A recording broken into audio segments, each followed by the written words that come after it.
to think that is insanity. Bonjour à toutes et à tous, bienvenue dans un nouvel épisode du quart d'heure américain sur l'entre-deux, toujours accompagné de Thibaut. Et aujourd'hui on continue la série des prospects draft, mais on débute la, La la, sous-série, la la sous-catégorie sous-série. NCAA. Exactement. Même si, Diabaté a joué en NCAA, si vous avez vu le prospect draft. Oui, mais c'est un Mais français. voilà, on l'a comptabilisé dans les Français, et là on s'occupe des mecs qui ont fait de la NCAA, donc surtout des Américains. On a Mhm. un, et aujourd'hui on parle d'un Americano-italien, Monsieur Monsieur- Paolo Banchero. Absolument. Bah écoute, tac, est-ce que tu peux nous présenter Paolo? Avec grand plaisir. Ailier fort, plus Ouais. que... Vraiment Alors, ailier fort. il est ailier fort comme Jason Tatum, mais ailier fort, hein. Ouais, c'est ça. Et même plus encore. Il est fort plutôt comme Miles Bridges, il est fort, quoi. Ouais. Mais bon. Peut jouer 3. Euh, Peut jouer 3 mais vraiment poste 4. Scoreur. Americano-italien, donc je l'ai dit. 2 m 8, 113 kilos. Génération 2002. Qui évoluait aux Blue Devils de Duke. Cette Chez saison. les fameux. Dans la dernière saison coaching du fameux Mike Krzyzewski, voilà, qui a un coach K. Voilà. Donc le Duke qui a perdu, enfin qui est sorti cette saison, a été éliminé au Final Four, donc du tournoi national. Ce qui est déjà pas mal. Parlons des stats, cher Thibaut. Eh bah écoute, statistiquement, notre Italien préféré compile 17,3 points, 7,8 rebonds, 3,2 passes décisives à 47%, enfin 48% au tir, Ouais. 33,8% à 3 points, 73,5% en lancer franc, une interception, un contre en 33 minutes de jeu. Voilà, donc des stats effectivement très fournies et très complètes. Ouais, il y a une production, il noircit la feuille de stats comme on dit, hein, Monsieur noircit la feuille, exactement. c'est très très complet. Tout à Euh, fait. Bah, je pense qu'on va pouvoir aller sur les plus et les moins qui vont nous permettre un peu d'analyser, de ressortir des choses de ces stats. Mm. Concernant les plus, qu'est-ce qu'on peut, qu'est-ce qui dégage en fait? Bah, Qu'est-ce qu'on a de positif du côté de Monsieur Paolo Banchero? j'ai envie de dire qu'on est sur un scoreur complet, hein. J'ai pas envie de dire 3 niveaux, j'ai envie de dire complet parce que selon moi, il y a quand même enfin, il y a quand même 2 départements où il se démarque un peu plus. En fait, il est capable à 3 points et en tout cas dans le circuit universitaire, il était inarrêtable à l'intérieur de la ligne à 3 points, quoi. Ouais, c'est ça. Donc score complet, isolation, finition, une main, 2 mains, contact, pas contact, footwork, Tout, de quoi on parle, le les, footwork, ouais. les jab step, euh, mi-distance, plutôt correct à 3 points pour l'instant à développer. On sait que la ligne à 3 points NBA est Un peu plus plus loin, donc il va lointaine, falloir un peu de voilà. travail cet été, je pense, pour Mm, s'acclimater à ça. Il a quand même une bonne mécanique. Ça, c'est quand même réconfortant pour les scouts, je Ouais. pense. Enfin, ça rassure, quoi, très rassurant, Mm. réconfortant. Très bon créateur par rapport à son profil, c'est-à-dire qu'on est Mais vraiment sur un mec qui peut tenir une balle, prendre un pick and roll, ou poser le pick and roll. On est sur un ailier, j'ai pas envie de dire LeBron James, mais ailier moderne, style, voilà, ultra Tatum. athlétique et joue poste 4 quoi. Tatum, oui. Alors Tatum est peut-être meilleur shooter encore. Ouais, Et Tatum, en fait, heureusement. Tatum. Alors c'est intéressant parce C'est pas qu'en pour comparer, parce que évidemment, il y en a un qui est beaucoup plus fort que l'autre, non, mais en c'est tout cas au intéressant moment parce que où les on deux ont parle. fait Duke. Les deux ont fait Duke et ils ont le même profil, parce qu'ils font presque les mêmes. Quand même, un mec qui fait 2-8 capable de dribbler, de remonter une balle, faire des passes, shooter. Ouais. Ouais, c'est vrai. Après, Banchero est déjà beaucoup plus. En fait, Banchero est plus Plus 4 stock. et Il est plus déjà. 4 naturel. Tatum, pour moi, c'était un 3-3-4 qui est vraiment coulissé vers le poste 4 dans le système Boston. Ouais. Et aussi, ouais, mais je vois en fait un peu la comparaison, mais euh, pour moi, Tatum, il arrive, il est déjà swingman en fait. C'est-à-dire que Oui. quand il arrive, pour moi, il est plus shooter que driver. Banquero, c'est un gros slasher quand même. Plus, c'est une de ses qualités premières quand Après, même, la il finition a un cercle. vrai mid-range, un Banquero. Ah, il a un vrai mid-range, Il a un mais mid-range quand il incroyable. baisse l'épaule, il y a un affaire, quoi. Et c'est là où il est si fort, en fait, c'est qu'il est bon, assez bon techniquement pour sanctionner dans le périmètre ou à distance. Enfin, il est beaucoup trop athlétique et il va beaucoup trop vite et trop haut pour tu le laisses driver, quoi. Donc c'est un peu un problème Non, c'est clair. Et insoluble, quoi. moi, ce qui m'étonne le plus et ce qui me mange, enfin, ce qui m'émerveille le plus quand je vois Banquero jouer, c'est le mec qui fait 2,8, 113 kilos et Ouais. il te remonte une balle, il t'envoie des. Enfin, Ah oui. Ah, mais c'est un c'est freak une complet, dinguerie, hein. des coast to coast de malade mental. Ouais. En tout cas, offensivement, Banquero, c'est vraiment pas l'assurance tout risque, mais presque. C'est une machine offensive, hein, clairement. Là, on est Euh, sur une c'est machine offensive, hein. c'est tout faire, lit très bien le jeu. Ouais, ça va, Ouais. peut progresser, mais a déjà lit très bien le jeu déjà, ouais, c'est vrai. Ouais. A un bon QI, quoi, et pas juste... Hmm. Il voit bien le jeu, quand Ouais, même. c'est clair. Bah écoute, je pense qu'on a fait le tour, on va pouvoir passer sur les moins. Ouais. Euh, alors, Vas-y. la défense. En premier, tu veux parler de la On défense? va aborder le plus gros point négatif, la défense. Bah, en fait, le problème, c'est que on en parlait. Il est cata. Il est On les, cataclysmique en on les a défense. pas. On les a. L'année dernière, on était. Enfin, pas l'année dernière, mais il y a deux drafts. Du coup, on était sur une autre chaîne. On avait préparé des prospects de Ouais, draft des aussi. Et à profils, ouais. l'époque, on parlait de Bitopin qui est sorti dans le top 10 de la draft. Faut le dire. Euh, Aujourd'hui, il est remplaçant au Knicks. Voilà. Mais en gros, défensivement, il me fait un peu penser à Obi Toppin de l'époque, dans le sens où en fait, par rapport à ses qualités athlétiques, comment il défend, c'est juste pas possible en fait. Bah C'est-à-dire qu'il y a des c'est... mecs, il y a des mecs qui font 20 centimètres de moins et 30 kilos de moins, et qui sont pas tellement plus rapides et qui défendent 6 fois mieux en fait. Oui. Là, on va Donc, vraiment parler d'envie, parce que là, c'est vraiment juste ça, hein. Il a le physique, il a les cannes, il a le QI pour bien défendre, hein, parce que si t'es ouais, capable d'attaquer de manière élite, t'es capable de défendre un minimum, faut pas déconner. Parce que ouais, t'es capable de... Enfin, si tu sais, toi, quoi faire en attaque, t'es capable de prévoir ce que les autres vont faire, ouais. faut arrêter de déconner là-dessus. Euh, En fait, je pense que c'est surtout une envie de ça. C'est un manque d'envie défensive de sa part, en fait. C'est surtout ça. Après, on sait qu'à Duke, il pouvait, entre guillemets, se permettre de laisser passer, il y avait d'autres gars très bons dans les ailes, on en Mais reparlera plus ça, c'est tard, typiquement et un bon américain. secteur intérieur. Ça, ça- Oui, ça, mais c'est je dis, ça, c'est ça typiquement dé... américain de dire ouais, mais c'est pas grave, on peut te cacher. Oui, mais si, c'est grave parce que si t'es pas capable de défendre un minimum ton vis-à-vis, ça va dans tous les cas te porter préjudice d'une manière ou d'une autre.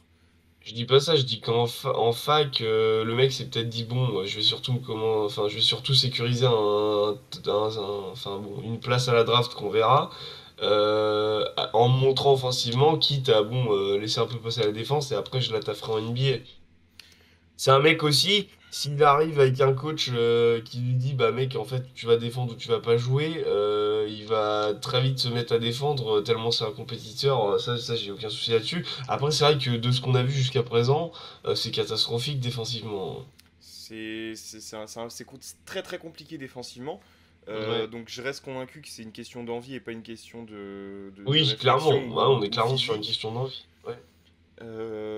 Après, moi je trouve ça dommage de pas se mettre à défendre en NCA où c'est là aussi que tu peux apprendre à défendre et prendre des bons automatismes contre Je des trouve joueurs que c'est moins forts. dommage de pas défendre au basket de manière générale, mais oui, Voilà. dédicace aux fans des Rockets. Oui, bah ça. Euh, Il y a d'autres petits points négatifs, notamment la sélection de tir et la régularité qui peut être un peu en dents de scie parfois. plus la sélection de tir que la régularité pour moi, mais oui, t'as raison de Bah en mentionner les fait, deux. la sélection de tir fait que tu as une régularité Oui, bah un peu bancale, forcément, du si tu coup. fais deux mauvais choix sur trois tirs, c'est pas très régulier, C'est ça. quoi.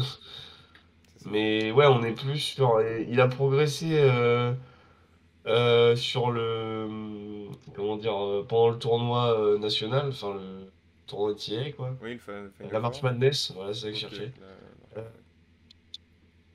Après, le côté sélection de tir, va falloir qu'il progresse, mais un peu comme tous les jeunes, ça pour le coup. Et c'est pas avocat du diable, mais c'est la vérité, faut remettre dans le contexte. Aucun autre vrai créateur balle en main à Duke cette saison pour beaucoup de mecs qui jouaient off-ball ou de l'ISO, mais je veux dire, quand fallait créer, bah, c'était souvent lui qu'on demandait de créer en fait. Et donc, du coup, Mm, bah, mm. quand t'es pas un créateur naturel et que tu apprends à créer, forcément, il y a tout, enfin, quelques erreurs qui vont avec, quelques déchets, genre un peu de perte de balle, mauvaise sélection de Ouais, tir ou mauvais choix des fois, ça va avec ça. Ça se travaille et en vrai, ça me fait pas trop peur, hein, mais c'est vrai que c'est un de ses plus gros points négatifs jusqu'à présent. c'est marrant que tu parles du fait qu'il n'y ait pas d'autres vrais créateurs balle en main à Duke, parce que moi, il y a un truc Hein. qui va me poser problème concernant Banchero, c'est son jeu off-ball, et Ouais, notamment, il va jouer 4 je on t'ai l'a vu dit, venir. il va pas jouer porteur de balle, ou très peu, Ah ça dépend non. où il tombe, mais Ah, ça m'étonnerait. alors. Et son jeu off-ball, on l'a pas Ah, vu ok. mettre d'écran de la saison. Et quand tu joues 4 si t'es pas capable de poser un putain de pick and Oui, roll. c'est clair. Après, est-ce que LeBron pose beaucoup de pick and roll? Non, mais est-ce qu'on parle de LeBron? Je ne sais pas. Non, mais tu vois ce que je veux dire. Je veux dire, si en fait il arrive et qu'au bout de 2 saisons, on se dit, ah ouais, c'est un joueur, ça peut être ton lieutenant d'une équipe qui va loin. Bon, et que, donc, effectivement, faut mettre des écrans, etc. Mais je suis pas d'accord avec toi quand tu dis que il va pas. Pour moi, il va être créateur l'année prochaine. Je dis pas Ah premier ouais. créateur. Ah oui. Bah ça Bah dépend en où il fait, tombe, mais... bah c'est marrant parce qu'on va en parler après et parce que là après on a encore quelques points à donner dans les moins et la projection. Hmm. Mais en gros, le meilleur dispositif pour moi pour Banchero, c'est il a un guard créateur scoreur et il joue à côté. Il joue un peu point forward et enfin en gros tu vois il y a pas un vrai créateur, il y a deux mecs qui se partagent la création, tu vois. Ouais. Oui, après, c'est la meilleure disposition, mais il faut qu'il tombe dans ce système-là. Bah moi justement on en parlera après mais ça risque d'être le cas. Oui. Je Bref. sais où tu l'as mis, je vois ce que tu veux dire. Donc Impact of Ball, t'as raison, mais même au-delà du fait posage d'écran, il y a aussi le catch and shoot, va falloir qu'il travaille, va falloir qu'il soit capable d'assurer et de sanctionner à distance régulièrement, sinon on va juste, dès qu'il aura la balle, on va juste venir le trapper et lui couper le ballon et après on va essayer de le repousser dans les corners. Bon je dis ça, c'est très schématique et je suis dans mon fauteuil, mais c'est ce que les équipes vont essayer de faire Oui. en noircissant le trait, on va dire. Voilà, bah, je crois qu'on a fait le tour. Hein, vous voyez le Bah, ouais. profil hein, des ricains qui sont prévus haut dans la draft avec ces profils-là, on en voit tous les ans hein, quasiment. Des mecs très très forts en attaque. On voit pas trop. En vrai, je vois pas trop où est le plafond avec Banchero. Hein. Offensivement, ouais.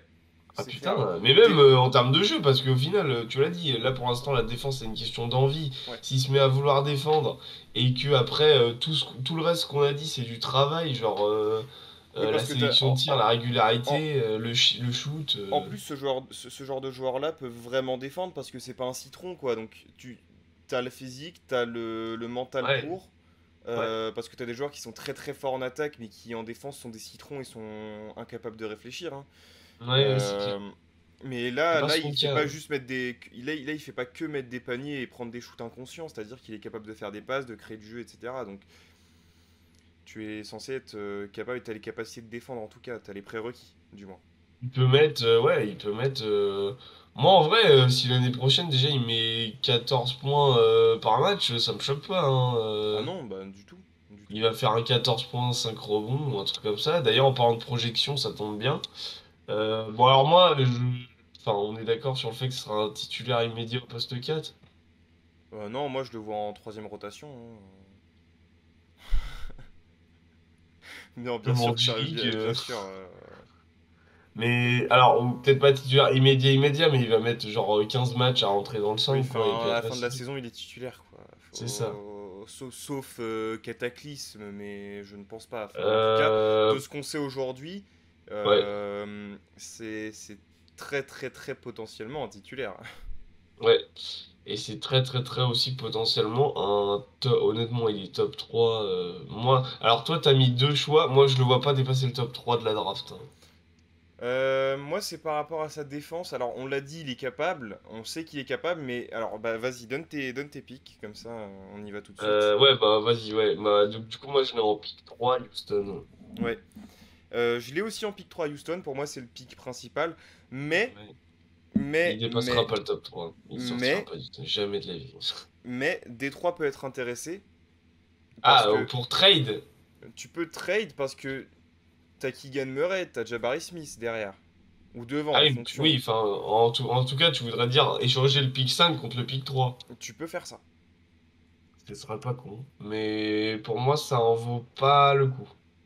Ça vaut pas le coup, mais Si t'es Détroit, après. ah, Et même, avec genre, si Kate t'es Houston. Cunningham. Oui, mais pour moi. Oh non, pas si t'es Détroit, pardon, je veux dire. Si t'es Houston, enfin, tu trade down Bah, pas, quoi. tu sais, après, Parce que, enfin, si tu prends un Keegan Murray, par exemple, si t'es Houston, c'est très bien aussi, avec, à côté de oui, Jalen Green. Hein. Je pense que c'est pour ça que tu me disais, Banquero, il partage la création. À côté d'un ouais, Jalen Green, bah. Keegan Murray, pour faire du pick and roll, c'est très bien aussi. Ouais, mais je pense que Banchero est plus dans l'identité Houston. Bah, on l'a dit, défend pas. Non, mais au-delà de la blague, Non, mais je le vois parce très que fort là, à il Houston peut. aussi. Je le vois très très fort à Houston aussi, clairement. À Houston, ça peut être, mec, ça peut être n'importe quoi. C'est-à-dire que Très une volontiers. action sur deux, t'as Jalen Green qui là, du coup, je pense quand même, jouerait bah, en pick and roll avec soit il joue en pick and roll avec Kristen Wood et t'as Banchero dans le corner, soit il joue en pick and roll avec Banchero, puisque Banchero, on a dit poste 4 sur des séquences. Il peut jouer poste 5 sur des séquences dans le small ball actuel, etc. Si, si, si, arrête tes années 90 à Évreux, là, c'est bon. Euh, Jamais de la euh, vie. si, si, si, C'est du bah, gâchis, c'est du gâchis, c'est du mais gâchis. pourquoi? Mais il jouera poste 5 par séquence, il fait 2 m 8, il fait 115 kilos, il va jouer poste 5 par séquence, hein. Et ça sera pas du gâchis, crois-moi, hein. Parce que quand il va reprendre quand il va contrer le mec, prendre le rebond défensif, faire un coast to coast, ce sera pas du gâchis, hein. Ouais, on verra. Bref, Euh, en tout cas, pour bref. moi, il marche bien dans le système, en gros, enfin, l'académie de jeu Houston, qui peut vraiment, je pense, qu'il peut vraiment s'éclater à côté de Jalen Green et à côté de Christian Wood, parce que c'est pas mal complémentaire. Donc voilà, donc moi, pour moi, il va être, pour moi, il a un talent à être dans le top 3, il ne dépassera jamais de la vie le top 3, et du coup, je le vois bien Houston, parce qu'on en parlera après avec un autre joueur, je vois les pics 1 et 2 pour d'autres joueurs, voilà. Oui. Voilà. Donc C'est bon? on est quand même assez d'accord sur le pick à Houston. Hein. Oui, bah quand même, moi, pour moi, il va pas dépasser le top 3, et je pense que ouais, Houston, c'est un très bon spot pour lui, et Ouais, pour Houston. Voilà les amis, et bah écoutez, j'espère que ça vous aura plu, ce petit, que vous en avez appris un peu plus sur Paulo Banchero. N'hésitez pas évidemment à compléter tout ce qu'on dit avec des highlights, des scouting reports, plus des etc. scouting reports, mais oui. Bon, des highlights aussi, hein, allez, faites-vous plaisir, c'est plutôt sympa, plutôt joueur spectaculaire, et on l'a dit, avec un bagage technique très, très, très, de très haut niveau. Nous, on continue la série. On vous fait plein de bisous. Et puis, bah, on vous souhaite de passer une bonne journée, une bonne soirée. À plus, sur entre deux. Salut!